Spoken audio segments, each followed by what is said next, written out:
Bonjour encore une fois à vous très chers téléspectateurs de Cœur d'Afrique et bienvenue dans cette deuxième partie de votre livraison de l'actualité de ce dimanche 18 mai 2025. Alors parlons à présent de l'affaire de Doha mais également de l'affaire de Washington. D'abord je vous donne l'information. L'information c'est que la République démocratique du Congo et la République du Rwanda, Kinshasa et Kigali ont reçu de, du médiateur américain les projets de loi concoctés par la commission qui assure la médiation entre la RDC et le Rwanda. Quand je parle de cette commission, je parle de la France, je parle de l'Union africaine représentée par les Togo avec Faure Gnassingbé qui a été nommé nouveau médiateur, mais également de Doha et des États-Unis bien sûr parce que le processus se passe à Washington. Et selon les États-Unis, un projet, même pas un projet, un document qui a été concocté par toutes ces parties que je venais de citer tantôt a été remis à Kigali, à Kinshasa pour examen. Et les deux parties ont accusé de réception de ces documents. Alors déjà, ce qu'il faut savoir, c'est que jusqu'à présent, les informations sur les projets d'accord n'ont pas encore filtré. Les informations qui sont dans ces documents. On est à 3 semaines de la signature de l'accord des principes entre la RDC et le Rwanda. Et aujourd'hui, les États-Unis sont en train de pousser fort pour que cette affaire puisse aller jusqu'au bout. On a vu il y a quelques jours, je vous avais dit que les affaires ne marchaient pas très bien parce que normalement, c'est cette semaine qu'on devrait avoir l'accord entre la République démocratique du Congo et le Rwanda, un accord de paix. Mais jusqu'à présent, on ne l'a pas. Et les États-Unis ont décidé d'aller encore à grande vitesse. Et là, les deux parties, donc le Rwanda et la République démocratique du Congo, ont reçu des États-Unis un document qui a été travaillé par les parties de la médiation qui renferme tous les termes du projet d'accord. Et que vont faire les parties, c'est que Kinshasa va évaluer et Kigali va évaluer et après, chacun va donner ses amendements. Et après les amendements, c'est là maintenant que la commission mise en place par Washington va maintenant décider et voir quels sont les points divergents, quels sont les points qui se rencontrent. Et après, nous sortira un accord qui sera, on ne sait même pas si l'accord nous sera obligé parce que de toute façon, les États-Unis sont en train de pousser jusqu'à arriver à la fin de cette affaire. Mais qu'est-ce qui bloque actuellement? C'est que actuellement, on a vu, la RDC a reçu les documents. Mais ce qui bloque, c'est le partenariat commercial sur les minerais congolais et tout ce qui va avec, parce que ça, c'est parmi les contenus de cet accord qui sera signé. Donc il y a l'affaire de la sécurité, mais également l'affaire du partenariat commercial sur les minerais congolais. C'est ce qui bloque l'affaire. Et la République démocratique du Congo, après avoir reçu les documents, il y a le secrétaire d'État américain lui qui a appelé Félix Tshisekedi et Paul Kagame pour leur expliquer maintenant de vive voix qu'est-ce qu'ils devraient sous-entendre déjà de cet accord. On n'a pas filtré beaucoup d'informations par rapport à ça, mais nous sommes en train de suivre la situation de très très près, de façon que s'il y a une seule information qui tombe par rapport à cet accord, nous serons toujours sur l'écran pour vous informer, pour vous en parler et que nous puissions en discuter. Donc les États-Unis sont en train de pousser que cet accord aille jusqu'au bout. Mais attention, c'est bien, c'est un processus de paix, mais à un certain moment, la pression que met les États-Unis aujourd'hui dans cette affaire, bon, on ne sait pas qu'est-ce qu'on devrait en penser.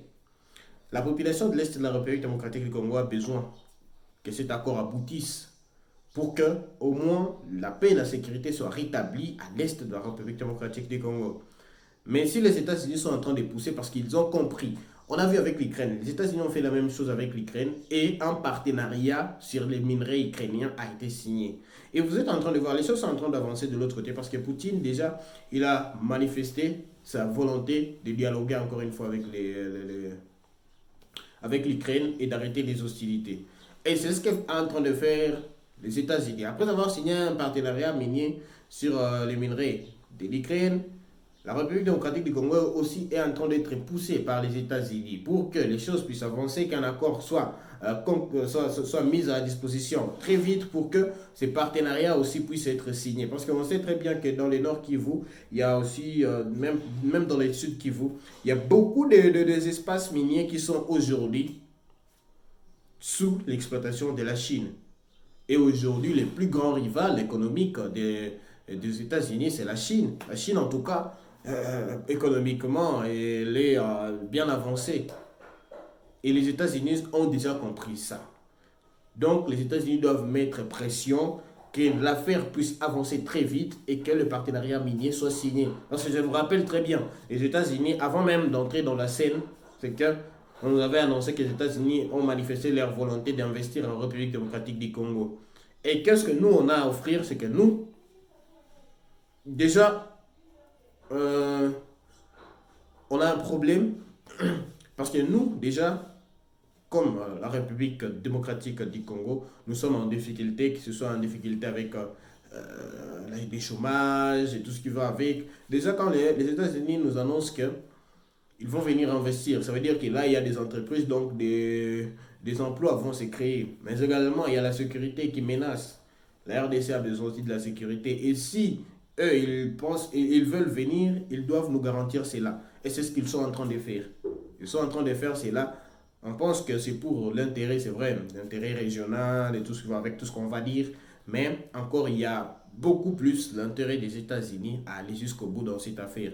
Donc voilà, ce qu'il faut savoir, c'est que déjà, c'est dimanche 18 mai 2025, c'est le dernier jour où les deux parties, donc la République démocratique du Congo et le Rwanda, vont aussi donner leur amendement par rapport à ces projets d'accord qui leur a été remis par les États-Unis. Ils vont dire donc s'il y a 5 termes d'accord, nous on n'est pas d'accord avec celui-ci, on devrait remanier celui-ci, ok celui-ci ça passe et tout.